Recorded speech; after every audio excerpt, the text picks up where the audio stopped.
Hi there, it's Skyward Shield. Welcome to a new Smite video. Today we're going over the patch notes for 4.9, Nine-Tailed Terror, and I just want to put it out there before we get into this. Yeah, I know I haven't been uploading any Smite videos or any videos at all lately.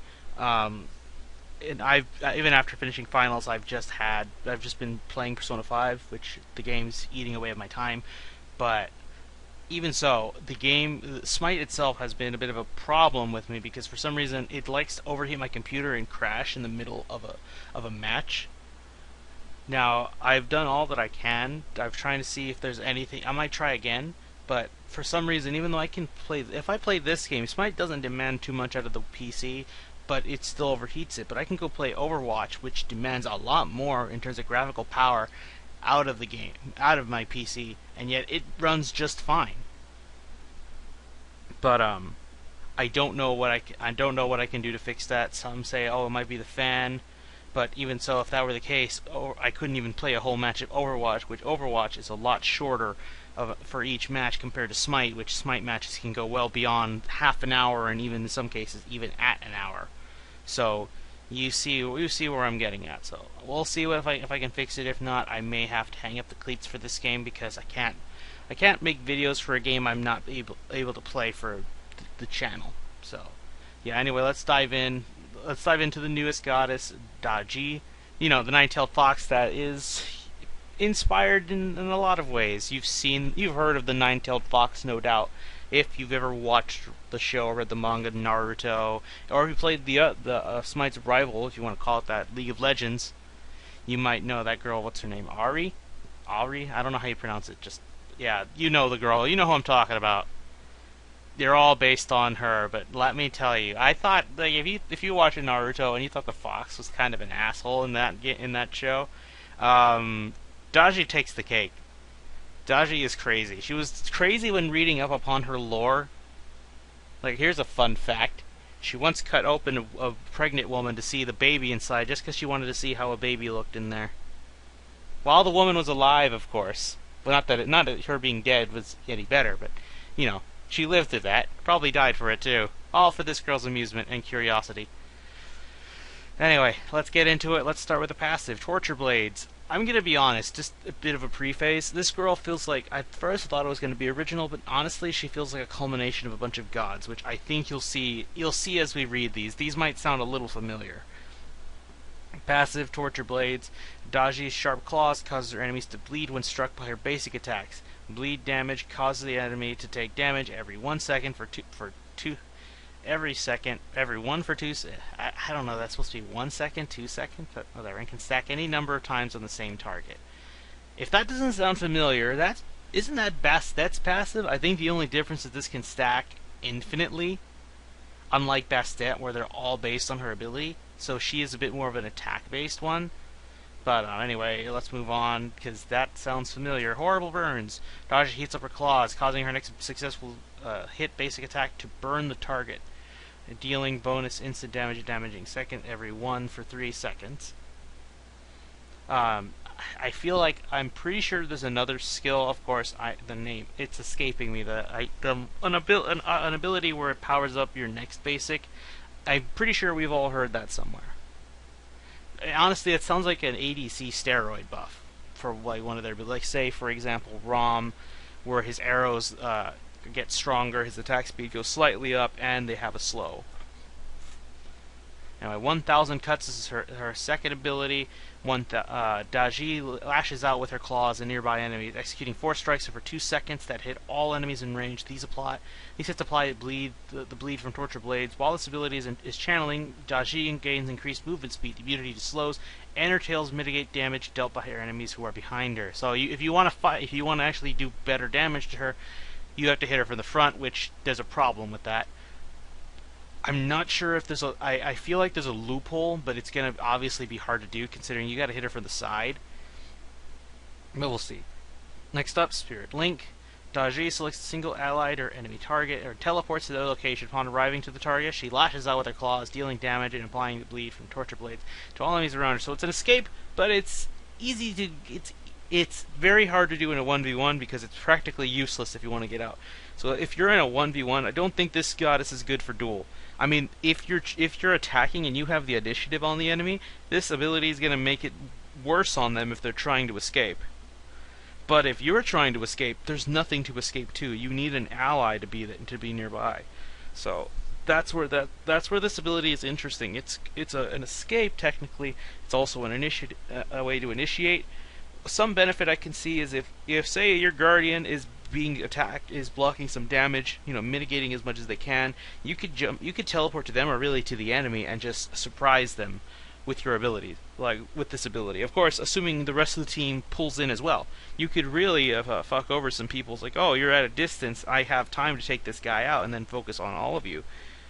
Nope, she'll get there quicker, and then, factoring in her other abilities like horrible burns and 1,000 cuts, I think that makes her very interesting.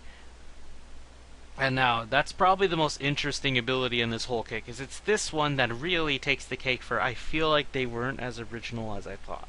Although historical background, I will commend them. That is pretty cool. But Pow Lao, I think that's how you pronounce it. Daji summons her signature torture device, the Pow Lao. As she hovers above the device, she gets 3 shots to fire chains at enemies below. Enemy gods hit by the shots take damage, become chained, and become slowed. At the end of her ability, chained enemies are pulled to the Pow Lao, becoming stunned and then taking additional damage of 3 ticks for over 2 seconds. If a god hit by this ability becomes CC immune at any time, they break the chain on them. Also, they can't be hit by the same ability twice, so basically, if you hit someone with the first chain and they beads out of it and the glow is gone, you can't hit them. You can hit them again, but you won't be able to chain them again, which is a good balance. Also, a little fun note, this palette swap, those kind of look like those paper claws they used to make back in middle school. I think you guys know what I'm talking about. I used to call them the Blue Eyes White Dragon claws because they eerily looked like that to me, but yeah. This feels like a mix of a ROM ult, a Loki ult. Well, actually, I would say the Loki ult might go with the Spirit Link. But it looks like it's a mix of the ROM ult, the Ares ult, the tower. The pre-made tower is probably the only original part, but it feels like an Ares ult combined with the ROM ult because you're pretty much safe from anything. You can actually bail out of some situations with this and turn it around.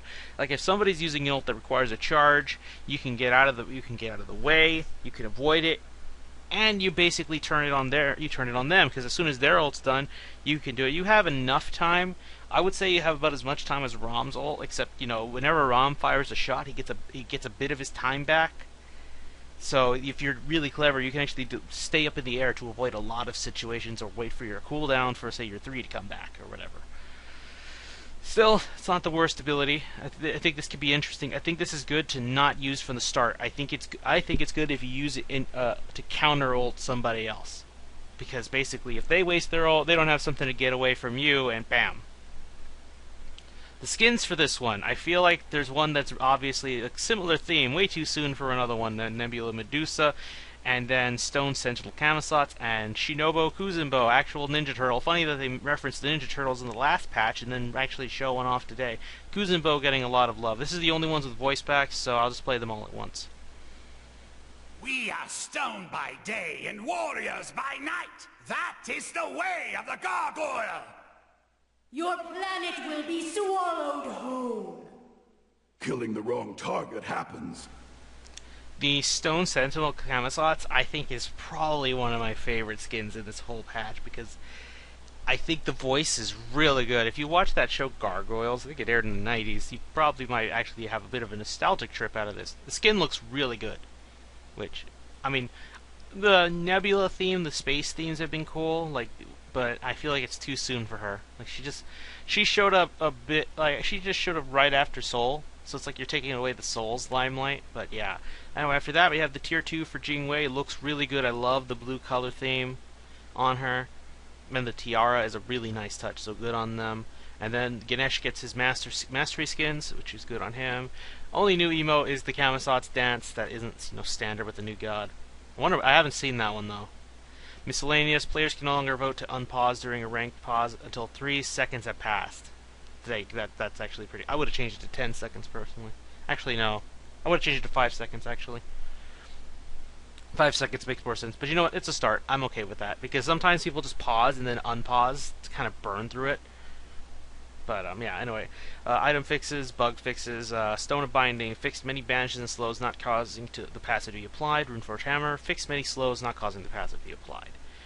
And Ganesh has his Dharmic Pillars, his ultimate not highlighting enemies near the corners of the ultimate's collision. And now here comes some gameplay balances. Player experience levels decrease the amount. This is what they were talking about in the last patch. They were going to look closely at the PTS. So now here are the results. This is the results. Now decrease the amount of experience needed to go from level 1 to level 2 from 308 to 225. Increase the amount of experience needed to go from level 2 to 3, 363, 430. That's a big spike if you ask me. Increase the amount of experience needed to go from level 3 to level 4 from 418 to 434. Basically, get your second ability. It won't take as long. Especially if you end up being First Blood. You can get your second ability a little faster. But, next up, Gold Fury adjustments. I feel like they're just going to keep buffing this fucker. Increase base health from 2,250 to 2,550. Decrease base gold worth from 190 gold to 150 gold. Jeez, they really don't like that people get this in the early game. Like, this is why they get Wrath. If you get Wrath, you can destroy the Gold Fury pretty quickly.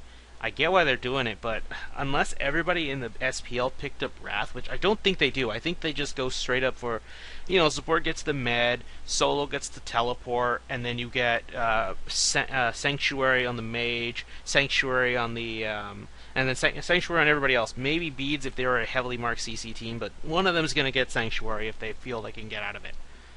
Like, if, like, for example, if someone has a CC immune, like a CC immune ult, like, I don't know, let's say, let's say Rom or Jingwei, they could just use their ult and get out of there.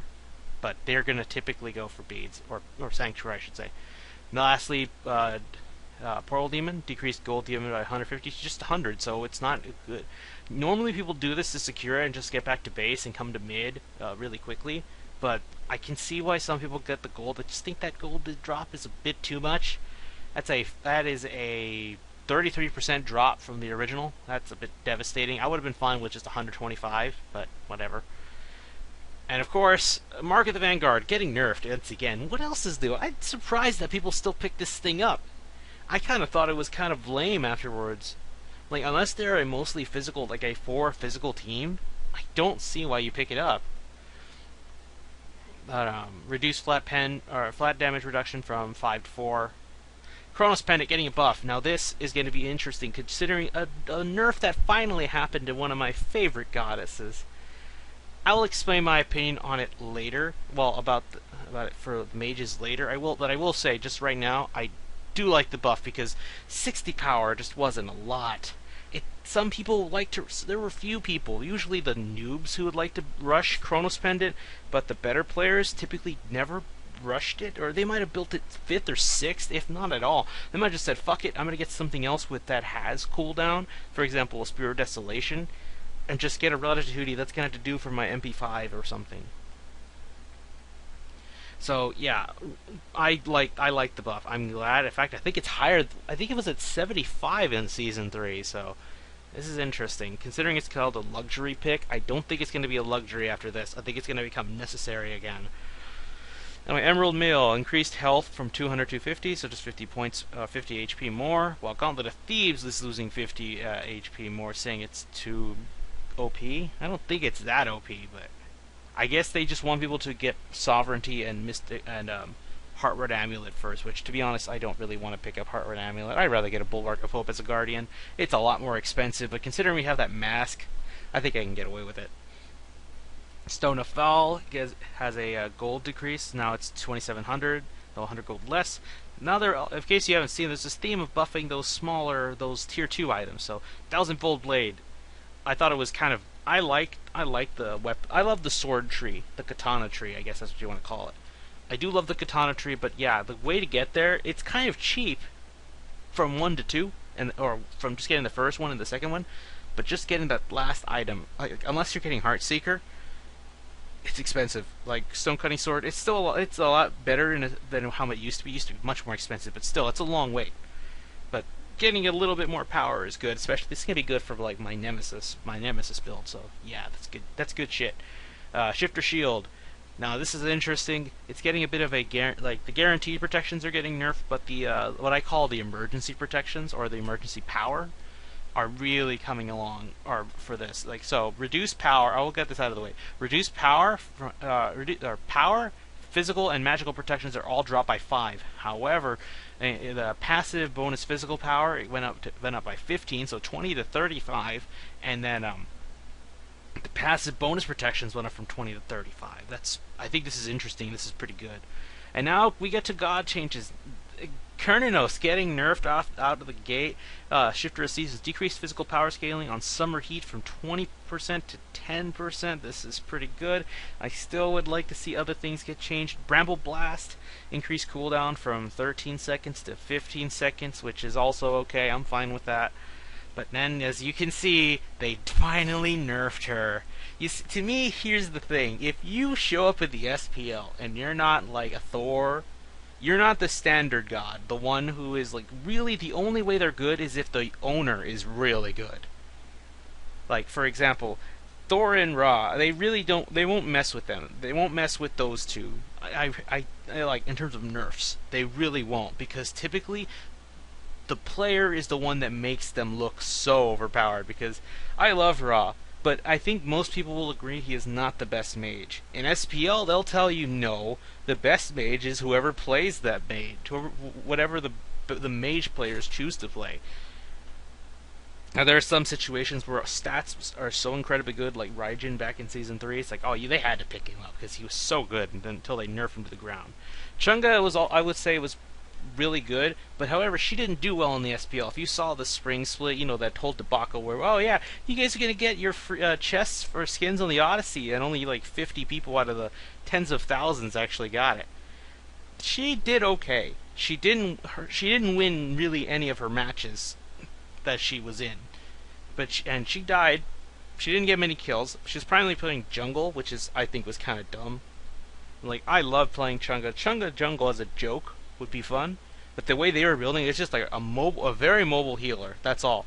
To be a jungler should be one that could gank and do effective kills. They relied on her CC and steady damage to do it, but it's nothing overpowered. They nerfed her Moonlight Waltz, increased cooldown from 20 to 12 seconds, and now 20 to 14 seconds. Basically the beginning is still the same, but it's when you get to the end. Where it used to be at 14 at rank 4, now that's its final spot. That's its final destination, and I have feelings for that. But Moonflower Dance, her heal, increased cooldown from 10 seconds to 12 seconds. This is kind of sad, although this does bring me to an interesting point. My only little, I don't know the word for that. Basically, a counterpoint to my own point. Chronos Pendant's buff gives more incentive for Chang'e to pick that thing up early. Not second, not rush it. She'd probably build it 3rd or 4th instead of 5th or 6th. Now, which is interesting considering, look, most Chang'es are definitely going to want, especially if you're playing Conquest, you're going to want to pick up Sands of Time to start. It's 10% cooldown. You get pre-10% cooldown and the MP5 for the early game. And you're probably going to get blue shoes. You get 20% right there. Now let's say you don't build stacks. This is a non-stack building one in the mid lane. You're probably going to get Pen 3rd, if not Lotus Crown, so you can really have those heals. And you go ahead and get you'll go ahead and get Chronos Pendant for 4th. Now you're not doing a lot of burst damage, but you have a lot of power. You can wipe out some squishies. You're not going to take out the tanks yet. You need the Obsidian Shard, which is probably why I would say get Obsidian Shard 3rd and then Chronos Pendant. But you have this pretty good build at that point. You have a lot of cooldown, so you can. And then of course Chronos Pendant's passive is still good, so you can get your Moonlight Waltz and Moonlight Dance a lot quicker, and your ult of course. So you can have max cooldown at around your 4th item. So honestly, this nerf sucks, but considering they buffed Chronos Pendant, there's a silver lining in all this patch with Chang'e. I can definitely say with those cooldown mages, you want to get Chronos Pendant a little sooner compared to basically like the old days. Not quite get it 2nd or 3rd, but you're probably going to want to get it 4th. 3rd if you can get like the purple shoes if you're not stacking. So go ahead. I think that I hate this nerf. I just hope they don't do anything else. But I can let it slide considering what they did to Chronos Pendant. Erlang Shen, look at this. It's a miracle. He's getting a buff. Isn't that hard to believe? They nerfed this fucker hard to the ground over the course of last year, and even still to this year, but now they're bringing him back up a little. Increased base power from 30 to 39, increased attack speed per level from 0.8 to just 1. This guy's coming back. Guan Yu getting another healer, a healer getting some love actually, because healers are apparently the problem in this game. Warrior's Will, increased physical power scaling from 50 to 60%, Taolu Assault, increased duration of protection steal from 3 seconds to 3 to 5 seconds. Hades. Hades is getting a bit of a change here. Increased for death from below, increased cooldown from 12 seconds to 14 seconds.